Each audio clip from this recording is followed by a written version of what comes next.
টক জিনিস কিন্তু কম বেশি সবাই পছন্দ করি, তাই না? এই সিজনের একটা ফল হলো চালতা। চালতাও কিন্তু অনেক মজাদার একটা ফল। আমরা একটা চালতা নিয়ে সেটাকে কেটে ধুয়ে নিলাম। আর তার মধ্যে রোদসী হাত ডুবিয়ে তার সাথে নিয়ে নিলাম কিছুটা শুকনো মরিচ, চিনি, লবণ। এবার শিলপাটাতে এগুলো সব পিষে নিব। আর চালতাটার রং যেহেতু একটু বেশি লাল হয়নি, তার সাথে এই ২ টা মরিচও এড করে নিব। আর এই তো আমাদের ফাইনালি চালতা মাখাটা রেডি হয়ে গেছে। পেজটিকে ফলো দিবেন, লাইক দিবেন, সাপোর্ট করবেন। পরবর্তী ভিডিওর জন্য অপেক্ষা করবেন। আল্লাহ হাফেজ। টক জিনিস কিন্তু কম বেশি সবাই পছন্দ করি, তাই না?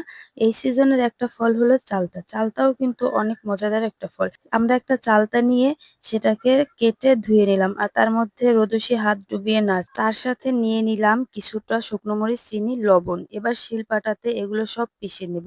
আর চালতাটার রং যেহেতু একটু বেশি লাল হয়নি, তার সাথে এই ২ টা মরিচও এড করে নিব। আর এই তো আমাদের ফাইনালি চালতা মাখাটা রেডি হয়ে গেছে।